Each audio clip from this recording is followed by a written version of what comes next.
Okay. There you go. Thank you. The employees are under the impression that it's us against them, us being labor, them being the management people. And there's no way you can hide from them the high volume of dollars that are coming into the company. And they don't realize that, yes, maybe they have sweat equity, they're working hard, and they're under the impression that management is getting wealthy off of all of this money that's coming in, and they're just getting such a tiny bit. And they don't realize that in order to even get this thing off the ground, in order to even say that, okay, we are a corporation, we are legally allowed to do business here, and they have no idea of the investment that got it to that point before the employee number one was hired. And then they don't understand the concept that, yes, there's money coming in, but they don't realize that, okay, the money that's coming in today was for the product or the service that we delivered 89 days ago. Because no one is going to litigate on a debt that's under 90 days old, because it's just not worth it. But if you look at the time value of money, having that money out there, that's your money, and you haven't collected it yet.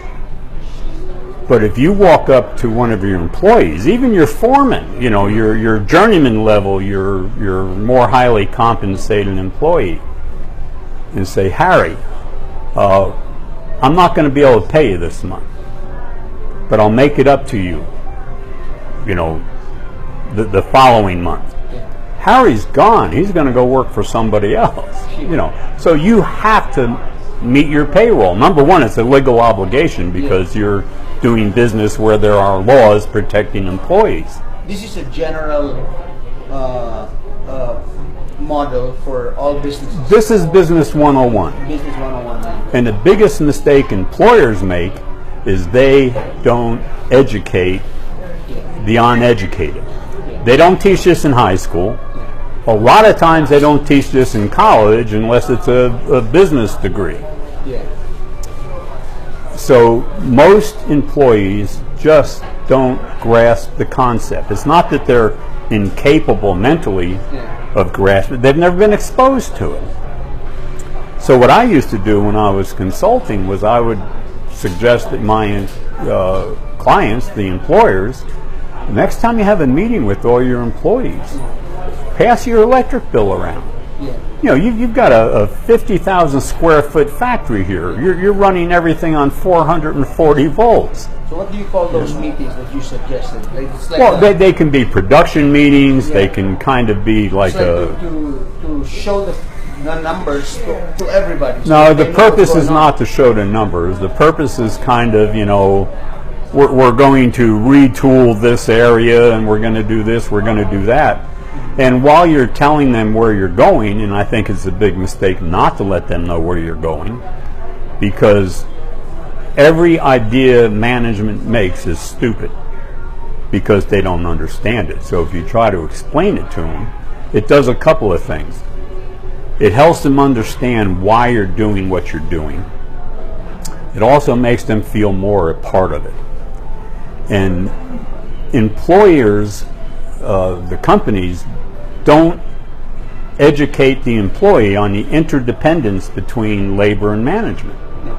You can be the best manager in the world. If you don't have any Indians out there doing this work, you've got nothing.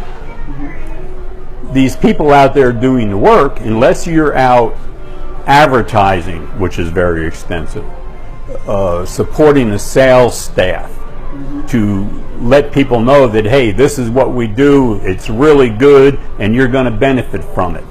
All of these costs involved, they don't realize that without management, they've got nothing. Yeah, exactly. So there's an interdependency there. And this is something that there's no way the employee is going to educate the employer because they don't get it. So it's our responsibility to educate them and help them understand why we do what we do. And this idea of taking an electric bill, a utility bill, or a cost breakdown, just take, let's say you've got 17 company vehicles out there. You take one vehicle and you total up the cost for the last year for that vehicle, and you let them know it cost us $50 a day to have that vehicle on the road, between the gas, between the time we pay you to sit in that driver's seat with 2 passengers, and the insurance, and if there's repairs that need to be done, everything. There's just cost around this, to where that money that they see coming into the company is not split between you and them. Yes. That's their concept of business. You're raking in everything. Yeah. You're just raking it in. Yeah. And the reason is they see, they're driving it, and my statistics are old. They're driving the 1968 Oldsmobile Cutlass to the second-hand Honda to the Civic, job. And you're sitting there in a new car. They've got to realize that, well, they're out each night, doing whatever it is they do.Maybe they've got 500 movie channels they're paying for a month and all this other stuff. You don't have time for that, because you've got to until 1 a.m. trying to figure you've got to figure out what's your cash position right now. Yeah, you've got to figure out how to keep their paycheck funded. And especially the collection. That's in the Philippines. It's like you have to be like a special forces army guy to do that, to collect. Oh yes, for sure. And it's not that much different here. If you bill a product, a company for the service you provided or the materials you provided, you're hard pressed to see it within that 90 days. I've seen that with my employer in Las Vegas when I worked for the water company. Yeah. Nevada Crystal Premium. The owner was a really nice guy. He was Iranian, married to a Filipina, and I could see him. He was really so stressed with everything, and he would try to explain it to everybody. But of course, he couldn't do it alone. And the general liability insurance, the workers' comp insurance, particularly if you're in the construction trades, it's like, they don't realize statistically, being a roofer is pretty close to a suicide mission. Wow. You're up there on this roof for a reason. The roof is no damn good. Yeah. But you're going to walk across it carrying heavy equipment and materials and what have you. It's not unusual. It's for a roofer to go through a roof. Safety engineer also. Wow. No, I've seen when we first started emailing, and then Roy was sending me the materials, those documents. Right. At the end, and it's just amazing how very, very few employers, businesses, are committed take on the obligation of educating their workforce. That is exactly. That's why when we talked yesterday, I was just like, my hair stood up. I said, "This is it. This is what I've been looking for, because this is what my vision is all about. It is all about uplifting the lives and how to think. And I don't care. Safety and educating and working together. That's why when people ask me, is this guy working for you? I tell him, no, he's working with me. Yeah. I used to tell people, yeah. I used to tell the field guys I had out, and then the people in the office, that when I hired them, I'd tell them that, you know, you work for me. If I ever have to mention that again, I probably have your last paycheck in my hip pocket. It's already too late. Okay? You are the only way that I can succeed. Exactly. Because I am one person. I can't do it. So, in order for you to keep your paycheck coming in, you have to do what I ask you to do. And after a while, you'll understand the expectation, and if I have to keep directing what you do and prioritizing what you do, I don't need you. I might as well do it myself because I'm more experienced, I'm more knowledgeable as we speak. I'm not saying you won't get there. But right now, you know, I can get what you do done in a lot less time. But I can't do yours and hers and theirs and everything else because, again, I'm one person. And that interdependency is the whole crutch of a successful team. And without a successful team, your business is going down. Yeah, like when I moved here, I had to downsize my company. And well, before, because I was in the distribution business with Shell Philippines. I was doing lubricants and well, I started with fuels and became lubricants. And then I didn't like the business for the lubes. It's a consumer business, and the collection. It's really about the collection.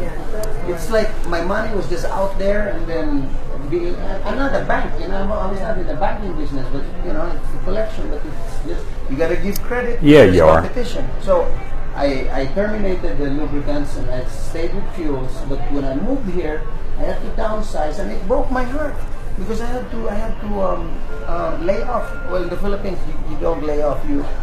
It's sort of a layoff, but it's just you give separation pay. It's like, you know, just to avoid in essence, their regular paycheck is going to stop eventually. Exactly, that's the bottom line. So it broke my heart. Then I even have this very, very trusted accountant in-house that she wanted also to do her thing because you know, my company became so small because I'm here, and you know, which is also, I mean, it was meant to be so that my children could understand, because you can't run a business from the top to the bottom. It's the bottom to the top. You have to learn from the bottom.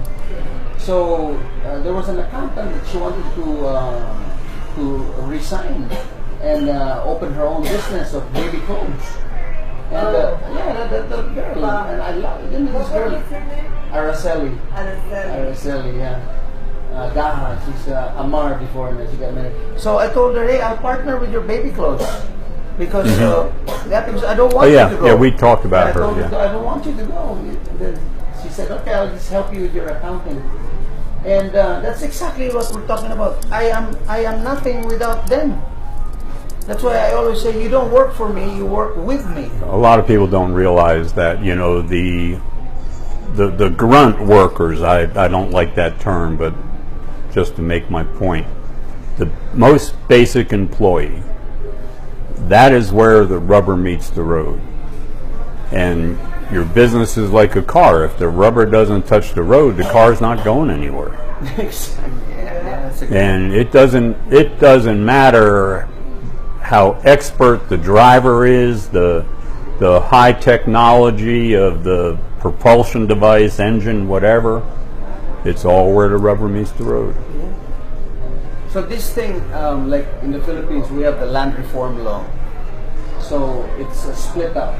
First, it was like it was like the new 1988 law, which is a Republic Act 6657. That's the number.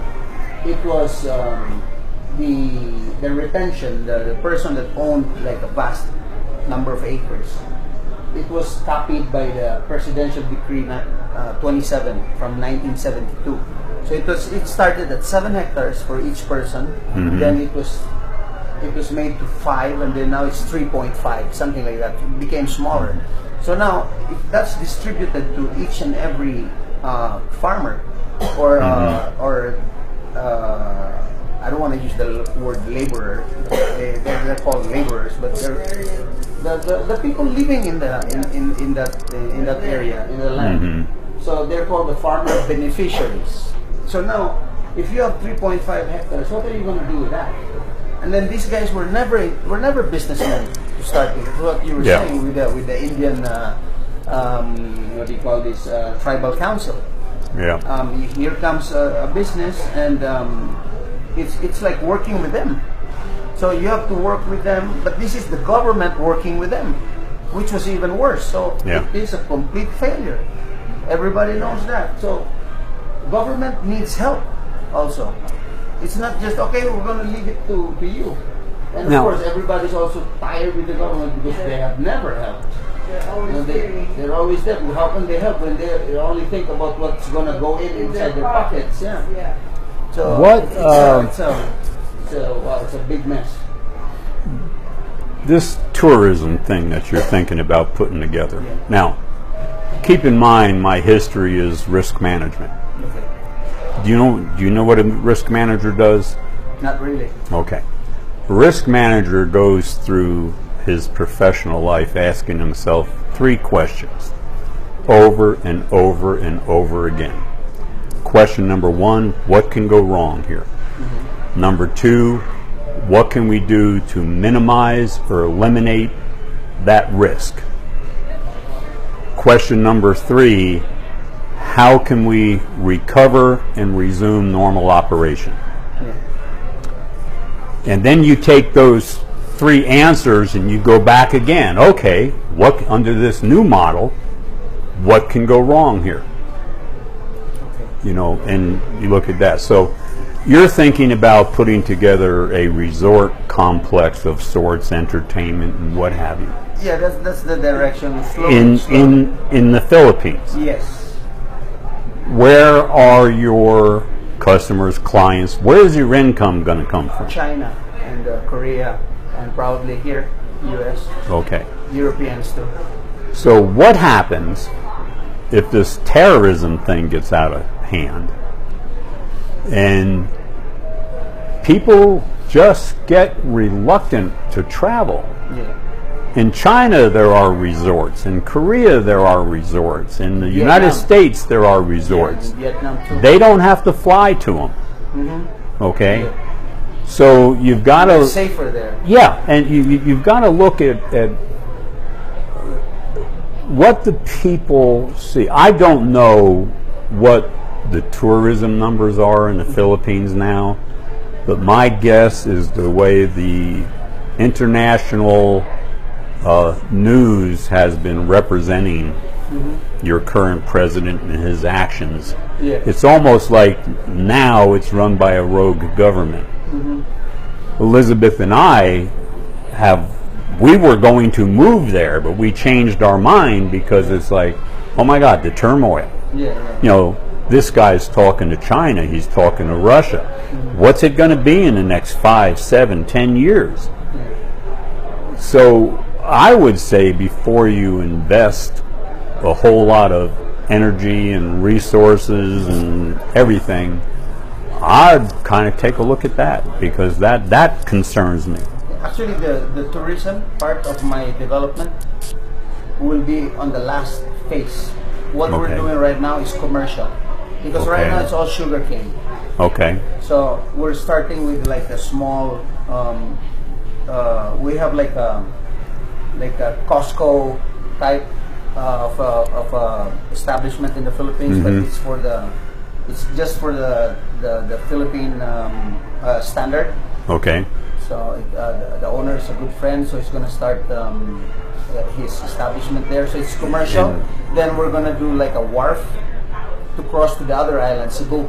Okay. That's very popular there. Yeah. You have a Bual. You have a resort boat, also. and then you take people to buy resorts. In the Yeah. Philippines, like So Bohol. it's gonna start really as a commercial area, And then local tourism. and then the infrastructure actually it's going to International. They go there. Okay. yeah, international. It's going to be the commercial area for this establishment. It's called Prince Warehouse. It's like a Costco, but it's for the Philippine level standard. I mean, and then it's going to employ a lot of people.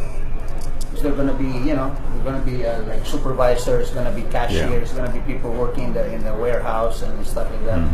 And then there's going to be a gas station. There's going to be a road leading to a boardwalk, and there's going to be like small hospitality. It's going to start small, and then the main thing actually there is the wharf. The wharf. The wharf. So it's going to be more on commercial, industrial, and logistic cargo cross to the other island, Cebu, because the other area where it crosses is already congested. Because this, are you familiar with the island? Somewhat. Cebu and Negros. Okay, so there's a new road now cutting from the south side of Negros straight to Baez. It's 40 minutes you're there. While if you do the coastal road from this is the place Bayawan, you go around to Dumaguete. Then there's where you touch the roll on. It's like a ferry boat where you load your car. Yeah, but then what they do with that also is they overload it. That's what you need to avoid. No, now it's okay. It's okay now. Yeah. Lots So of people die. even the one that's running the roll on, roll off. That's what it's called. Yeah. Ro-ro. Yeah. It's like a ferry boat where you can load your car. It's Dante Machao. We have It's a good that friend. in Jersey. Yeah, he crosses, but his route is going south than north, coastal. My wharf is going the other way. It's going north. When it crosses to Cebu, it's going to north, and it's going to get another route. And of course, I'll be talking to him just the same because he's got the boats, or maybe another guy that's interested. But I'd rather deal with him since I've known him all my life. He's a nice guy. So that's really basically what's going to start. The commercial area, which can generate jobs, and the wharf road. And in the South Baez Bay is a typhoon protected area because there's a mangrove that protects the cove. They call it a bay, but it's a small bay. Yeah. The tourism, the sandbars where the houses on stilts can be, if there's an investor, it's going to be on the north side, and that's owned by the government. I mean, it's not a shoal or a Scarborough shoal. It's not even it's not, you can't call it also a barrier reef. It's a sandbar. It's like a when it's low tide, the sun goes out. When it's high tide, it's underwater. It's beautiful. It looks like those houses in Langkawi or those resorts in Langkawi, Malaysia. Yeah, I've seen them. Houses on stilts. So that's going to be on the last actually phases of development. What I'm going to start with my grandfather's property is commercial and roads, the arterial roads, which is very important. Yeah. And it's going to be like I'm hoping to have manufacturing and light medium industries and processing.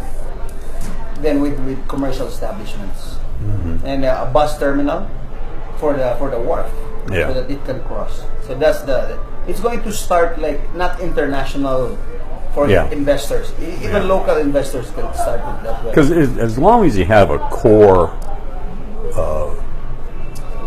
business, a core cash flow, if you will, that doesn't depend on the jets. Because many more of those things come out of the sky, and people aren't going to be getting on them. Or if it becomes any more cumbersome getting through the airports, it's almost to the point where I just don't want to mess with it. But the master plan has a plan for an airport there, which will be on the ocean. I mean, it's on the side, which is it won't really affect the ecosystem because it's going to be on stilts, just like SFO. We're going to be on stilts, but that's really later on, and that's where we can. That's when we can start talking about international investors, and that connects to the resort on stilts, you know. Yeah. And it's a beautiful place, the North Bias Bay. It's really, and there's a lot of marine life there. Yeah. But where the airport, the site where I was thinking for the airport is near the coastline, which is like not silted, but it can be done. It can be done because there's no other way to put an airport there if it's not reclaimed. A part reclaimed and a part on stilts. Yeah. Like they did with that. How stable is this sandbar? The sandbar is very stable. Very, very stable. Deep, it's all the way down.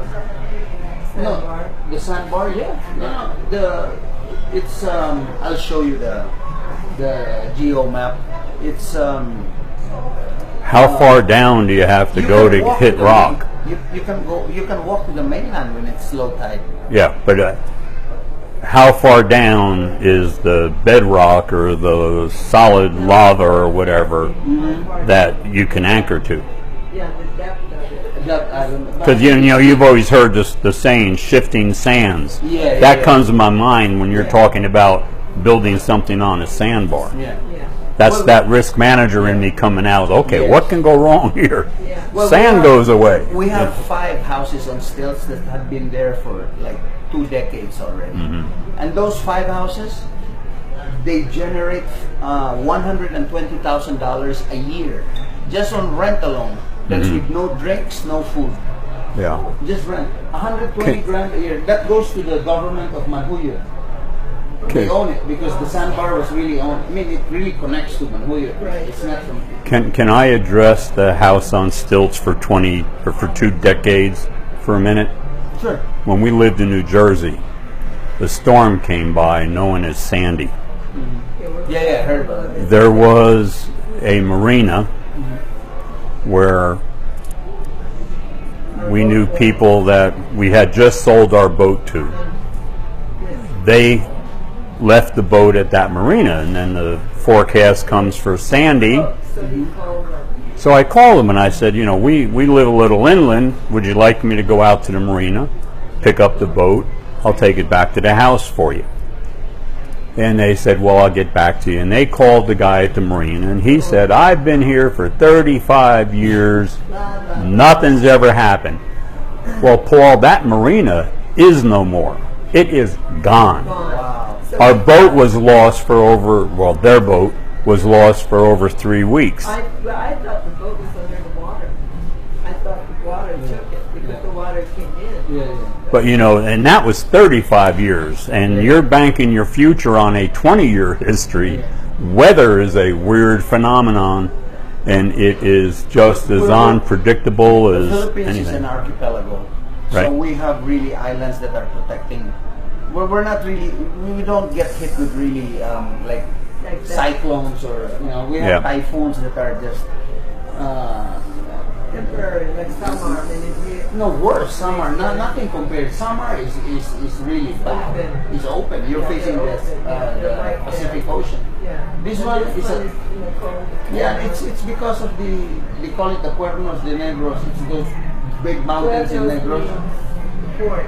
Because Negros, they have like really high mountains. The Mount Canlaon is there, so it's like, and then the island of Cebu. So we're protected, and we're not really in the typhoon belt. Yeah. So it's been there for so long. We had a bad typhoon long time ago. I think back in 1989, that it cracked the bridge in Mactan. Like a boat hit it. Typhoon Ruping. Well, that's a long time ago. But that was the 1990. And there was one house on stilt on that on that sandbar. And I think it's the way it's built. The air just goes through it. Yeah. Yeah. And that one stayed up. Yeah. And we also had like a reclaimed strip in that area, not in the sandbar, but near. It's still in the same barangay, Campuyo. That big hotel in Manila is reclaimed. Yeah, it's all reclaimed. And it's still sitting there. Yes, yeah. So So the typhoon thing, we're safe there. It's just what do you call this? The safety, the peace and order. If you ask me, that boils down to that. Yeah, and that's something that and what they say, the ISIS. Yeah, that can go either way. Well, like the president there declared martial law on part of the islands, right? Yeah, today. So today, Yeah, so it's about time. so that's you know? yeah. Well, So they're going to go somewhere. Make them join. For me, we're all human beings. And if they sleep at night and they go to the bathroom the next day and take a dump, then we're all the same. If they're already robots, then that's the time I'm gonna get scared. Yeah. We're all the same. They die, I die. So let's see who dies first. Yeah, but our I don't know the best way to say this. Our logic is just totally cattywampus with theirs. We can't negotiate with those people. There's no reason to negotiate. Yeah, Applying for a job. let's take a break first. Yeah.